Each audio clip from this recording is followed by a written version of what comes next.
जय मसीह की प्रिय विश्वासी भाई बहन, प्रभु यीशु के सामर्थी नाम में एक बार फिर हम प्रभु की उपस्थिति में आए और आपको जय मसीह कहते हैं। प्रभु का धन्यवाद करते हैं उसके इस अनुग्रह के लिए कि आज का दिन भी हम प्रभु के आनंद, उसकी उपस्थिति और सबसे बड़ी बात प्रभु के साथ और प्रभु हमारे साथ रहते हुए हम आनंद कर सकते हैं। हर दिन प्रभु का आनंद के लिए था। आप दुनिया से सुनते हैं काम काम काम, प्रभु की भाषा है आनंद। Rejoice in the lord always, rejoice. लेकिन आज का मनन हमें जो हमारा फोकस खींचता है वो है प्रार्थना के ऊपर। आइए सबसे पहले हम इसे पढ़ते हैं जो इब्रानी के अक्षर कोफ से या काफ से है और पद हैं 145 से 152। वही भजन 119। मैंने सारे मन से प्रार्थना की है, हे यहोवा मेरी सुन लेना। मैं तेरी विधियों को पकड़े रहूंगा। मैंने तुझसे प्रार्थना की है, तू मेरा उद्धार कर और मैं तेरी चितौनियों को माना करूंगा। मैंने पौ फटने से पहले दुआई दी, मेरी आशा तेरे वचनों पर थी। मेरी आंखें रात के एक एक पहर से पहले खुल गई कि मैं तेरे वचन पर ध्यान करूं। अपनी करुणा के अनुसार मुझे सुन ले, हे यहोवा मेरी सुन ले। हे यहोवा अपनी रीति के अनुसार मुझे जीवित कर। जो दुष्टता की धुन में है वे निकट आ गए हैं, वे तेरी व्यवस्था से दूर हैं। हे यहोवा तू निकट है और तेरी सब आज्ञाएं सत्य हैं। बहुत समय से मैं तेरी चितौनियों को जानता हूं कि तूने उनकी नींव सदा के लिए डाली है। परमेश्वर का धन्यवाद करते हैं। भजन का लेखक का एक और रूप हमें यहाँ दिखाई देता है कि ये बहुत ही ज्यादा प्रार्थना करने वाला इंसान है, अपने बोझ को परमेश्वर पर डालने वाला है। जो बात सबसे ज्यादा यहाँ पर हमें प्रभावित करती है उसके जीवन की, वो ये कि वो पौ फटने से पहले, मतलब बिफोर द डॉन ब्रेक्स, सूर्य निकले इससे पहले वो परमेश्वर के पास पहुंच जाता है। उसकी दोहाई परमेश्वर के पास पहुंच जाती है। और ये जो शब्द यहाँ इस्तेमाल हुए, नए नियम में भी हुए हैं, पुराने नियम में भी, पहर या घड़ी या वॉचेस इंग्लिश में, तीसरा पहर या तीसरी घड़ी या वॉच इंग्लिश में, एक्चुअली ये मिलिट्री लैंग्वेज है। हम ऐसे हम तो कहते हैं सुबह का 9 बजे का वक्त होगा, सुबह 5 बजे उठ जाते हैं, ऐसी भाषा हम बोलते हैं। लेकिन ये एक मिलिट्री लैंग्वेज है। तो मसीही जीवन को परमेश्वर के भक्त लोग किस दृष्टि से देखते हैं?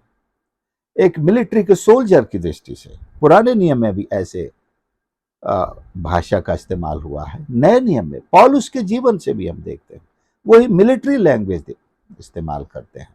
और उन्होंने तो मिलिट्री के एक जवान की पूरी तस्वीर ही मल युद्ध के रूप में हमने खींच के दिखा दी है। तो प्रार्थना भी एक मल युद्ध कही गई है और वो भी वहां भी मिलिट्री का लैंग्वेज यूज हुआ है। और दूसरे मिलिट्री के जवान बड़े जल्दी अपनी एक्सरसाइज के लिए बिस्तर छोड़ देते हैं।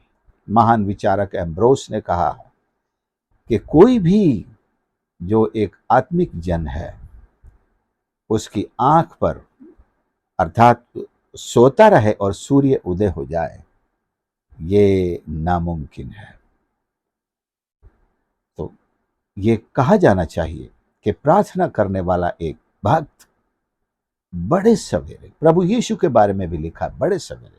और दूसरे, मैंने सारे मन से प्रार्थना की है, विद ऑल माई हार्ट। एक जगह लिखा I have cried for help. So प्रार्थना सारे मन से होती है, होनी चाहिए। और प्रार्थना में एक पुकार होनी चाहिए और सारी भावनाएं, सारे इमोशन, सारा बल प्रार्थना में इस तरह जब हम परमेश्वर के सामने उंडेलेंगे, फिर वो कहता है, हे यहोवा मेरी सुन लेना, मेरी सुन लेना। कॉन्फिडेंस ये ऐसा भी नहीं, कॉन्फिडेंस पैदा करने की बात है। यहाँ कुछ लोग मानो जैसे बाजार के खरीद के लाए हों कॉन्फिडेंस, ऐसे बातें करते हैं। या उन्होंने कोई कोई चीज घोल के पी ली है, उनमें कॉन्फिडेंस आ गया है। कॉन्फिडेंस भी मांगा जाता है। जिस तरह विश्वास सुनने से आता है, कॉन्फिडेंस भी इसी तरह आता है, ये अंदर से पैदा नहीं होता है। हे यहोवा मेरी सुन लेना, ये कॉन्फिडेंस वाली बात है। कॉन्फिडेंस क्या विश्वास को सपोर्ट है? खटिया के चार पाए हैं और खटिया का नाम विश्वास है, ऐसा नहीं है। पूरी खटिया का नाम ही विश्वास है, उसमें चार पाए भी शामिल है। हमारे विश्वास को किसी कॉन्फिडेंस के सहारे की जरूरत नहीं है। लेकिन कॉन्फिडेंस इसलिए है कि जो लोग डरे रहते हैं, जो लोग शक करते हैं, जो लोग सोचते हैं कि पता नहीं प्रभु सुनेगा या नहीं सुनेगा, उनको कॉन्फिडेंस का लेसन दिया जाता है। वो कहते हैं विश्वास तो हम भी करते हैं, लेकिन उनमें वो भरोसा नहीं है कि प्रभु हमारी सुनेगा कि नहीं सुनेगा, सुनता है या नहीं सुनता है।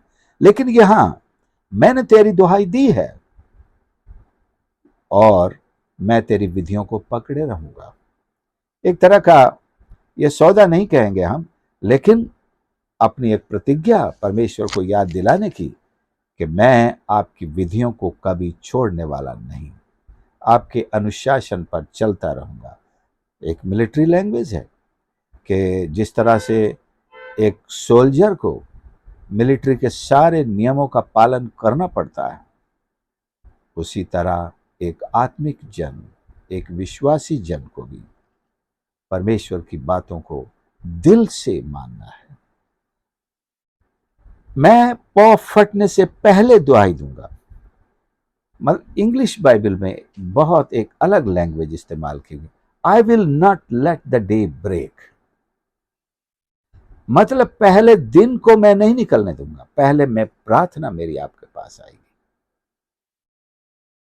सो उसने अपनी प्रार्थना को दिन निकलने से पहले ही परमेश्वर तक पहुंचाने का प्रण लिया है।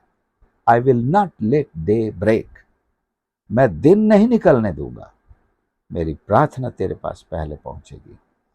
ये एक असली भक्त की पहचान है। ये ऐसा भक्त नहीं कि जब तो कहते हैं दुख में सुमिरन करने वाला हो, ये सुख में भी या दुख में भी हर समय उसकी तो एक प्रकृति बन गई है कि वो परमेश्वर की स्तुति हर समय करता है, प्रार्थना हर समय करता है। और उसके दिन की शुरुआत कब होती है? पौ फटने से पहले। अगर दिन 24 घंटे का है तो उसने उसको 25 घंटे का या 26 घंटे का बना रखा है। दिन मान लीजिए 7 बजे सूर्य उदय हो या अलग अलग समय में होता है, 6 बजे हो, तो वो 2 घंटे और पहले, सूर्योदय से 2 घंटे और पहले उठ जाएगा। तो उसने अपने दिन में 2 घंटे और ऐड कर लिए, 24 की जगह 26 हो गए।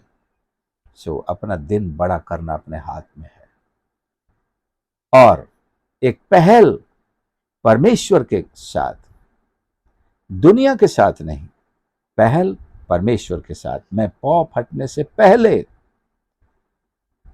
दुहाई दी है, मेरी आशा तेरे वचनों पर है, परमेश्वर की प्रतिज्ञाओं पर है। एक एक प्रतिज्ञा को ढूंढ ढूंढ कर उस पर दावा करते हैं, ये मेरी है, इसमें मेरा नाम। मान लीजिए हमारे पेरेंट्स ने कोई वसीयत लिखी है और आपको बताया गया कि आपके लिए आपके पिताजी ने कोई बहुत अच्छी वसीयत लिखी है, तो हम बड़ी उत्सुकता से ढूंढेंगे, वकील से पूछेंगे क्या है, क्या क्या लिखा है उसमें।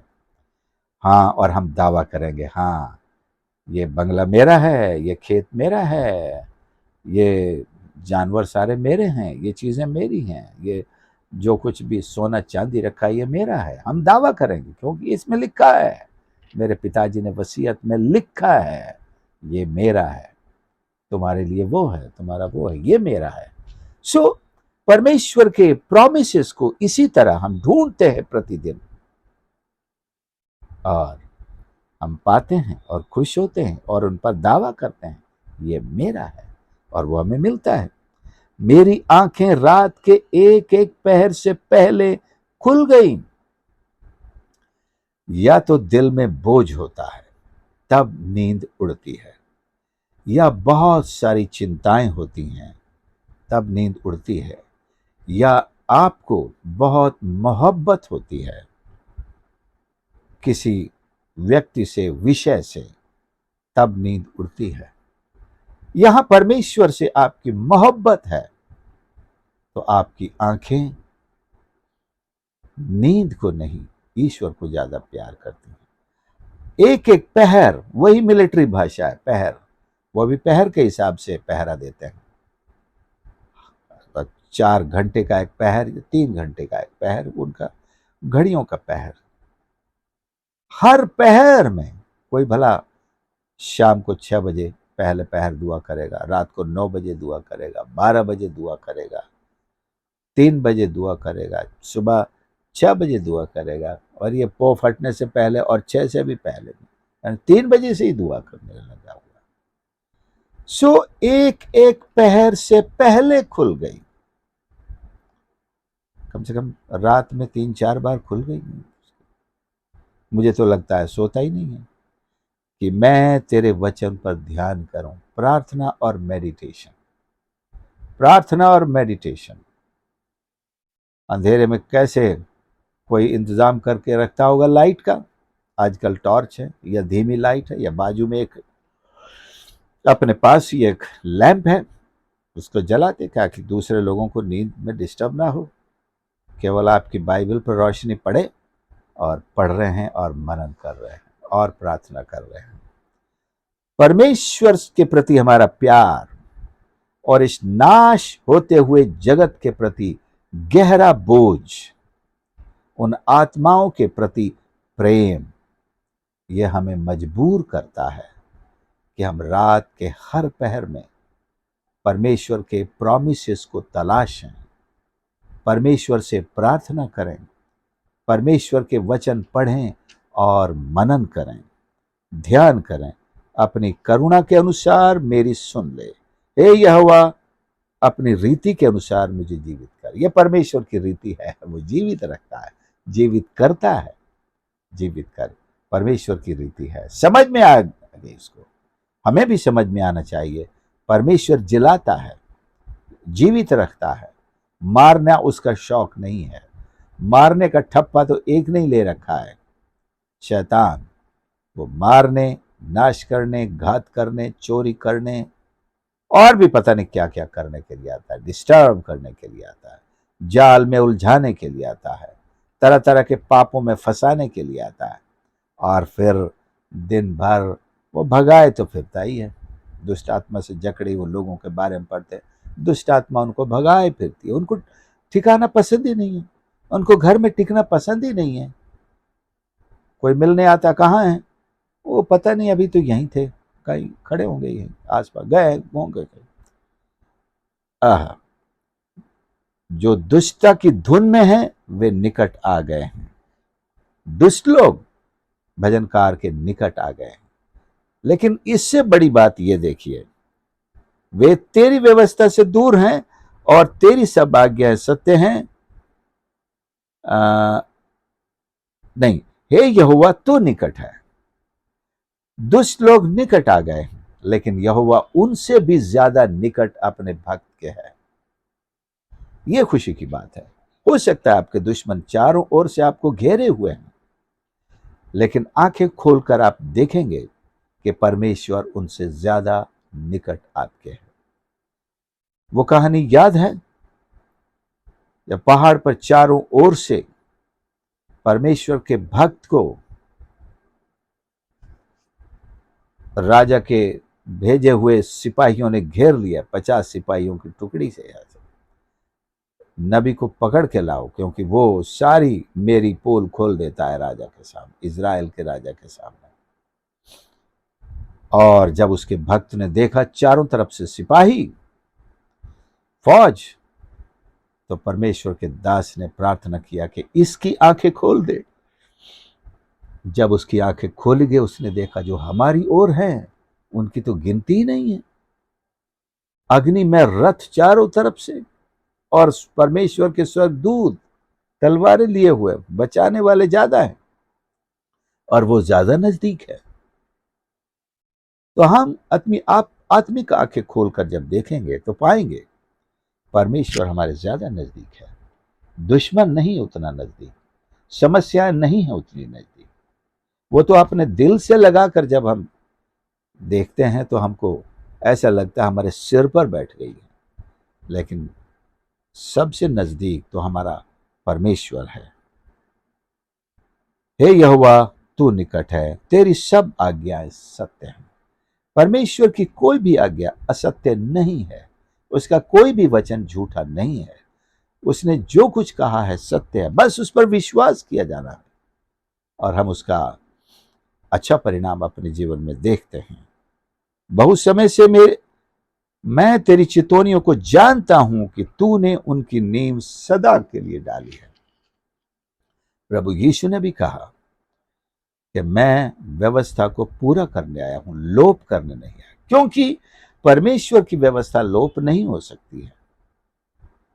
हाँ, उसमें जो कमजोरी थी प्रभु यीशु ने अपने बलिदान के द्वारा उसे पूरा कर दिया है। और परमेश्वर का प्रेम और मजबूत हुआ है आपके और मेरे जीवन में। परमेश्वर हमारे और अति निकट है। सुप्रियो, एक भजनकार, एक भक्त की पुकार, प्रार्थना के द्वारा उसकी पुकार परमेश्वर के सिंहासन तक पहुंचती है, पहुंचनी चाहिए। और सबसे पहले बड़े सवेरे पौ फटने से पहले, इससे पहले कि सूरज निकले, वो हमें सोता हुआ पकड़े, हम परमेश्वर के सिंहासन के सम्मुख उसकी दोहाई देते हुए पाए जाए। Let us be found crying for help before the throne of God than anybody finds us asleep, slumbering. No, my friends. कोई भी दुनिया के व्यक्ति आपको और मुझको सोता हुआ पकड़े, इससे बेहतर है कि हम परमेश्वर के सिंहासन के सम्मुख प्रार्थना में लगे रहें। प्रार्थना में लगे रहें। हो सकता है कोई फोन करके आपसे पूछे, आपकी बोलचाल से ऐसा लगे कि आप सो रहे हैं, लेकिन ध्यान रखें, आप परमेश्वर के सिंहासन के सम्मुख उसकी डींग मारने की आवश्यकता नहीं है। अरे भाई, मैं तो दुआ कर रहा था। आप दुआ कर रहे हैं, आप दुआ करते ही रहिए। आप फोन न उठाएं, घर के दूसरे लोगों को देखने दें। या आपने परमेश्वर के सिंहासन के सम्मुख जब आपकी प्रार्थना समाप्त हो जाए, मेडिटेशन समाप्त हो जाए, उसके बाद अब तो फोन्स जो हैं मिस्ड कॉल बता देते हैं कि आपके पास किसका मिस्ड कॉल है और कितने मिस्ड कॉल हैं, बात कर सकते हैं। लेकिन परमेश्वर के सिंहासन के सम्मुख हमारे घुटने टिके रहें, हमारे सर झुके रहें, हमारा हृदय प्रार्थना के बोझ को लेकर, हमारी जबान उन शब्दों को एक जीवन के जल की नदी के रूप में मानो। जैसे परमेश्वर अपने वचन की नदी बहाते हैं, हम स्तुति और प्रशंसा की नदी बहाकर परमेश्वर के सम्मुख काम करें। एक कोरस गाते हैं, स्तुति आराधना ऊपर जाती है, आशीषें देखो नीचे आती हैं।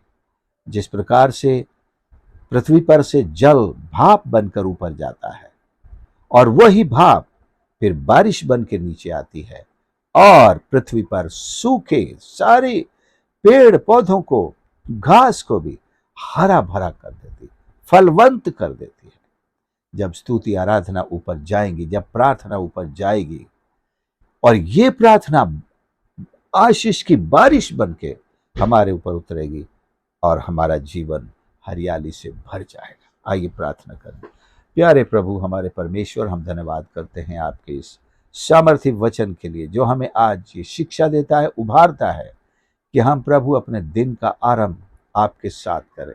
इससे पहले कि सूर्य उदय हो, हमारे सर आपके चरणों पर झुके हों, हमारे हृदय में आपका वचन मनन से भरा हो, परमेश्वर आपकी स्तुति से, प्रशंसा से भरा हो। हे प्रभु, हमारी सहायता कर, हमारी प्रार्थना, हमारी सहायता के लिए पुकार बनकर आपके चरणों पर आती है। हर एक सुनने वाले को आशीष कर, उनके परिवारजनों को। यदि आज कोई पुकार रहा है, उनकी जो भी समस्याएं हैं प्रभु छुटकारा दे, बीमारियों से चंगाई दे परमेश्वर, और शैतान के बंधनों से छुटकारा दे प्रभु जी, और हर एक सकेती से, हर एक तकलीफ से और शैतान के सारे षड्यंत्रों से छुटकारा देकर तेरी महिमा हर एक जन के जीवन से ले। हमें आशीष कर। धन्यवाद के साथ प्रार्थना प्रभु यीशु के नाम से मांगते हैं, आमीन। धन्यवाद भाई सुनने के लिए। और यदि आपने अभी तक चैनल को सब्सक्राइब नहीं किया तो प्लीज़ सब्सक्राइब ज़रूर करें। और प्रतिदिन हम इस चैनल पर असेंबली ऑफ क्राइस्ट इटारसी से आपसे प्रभु के वचन को लेकर संगति करेंगे, और इस संगति के द्वारा परमेश्वर की आशीषों में हम आगे बढ़ें। प्रभु आप सबको आशीष करें।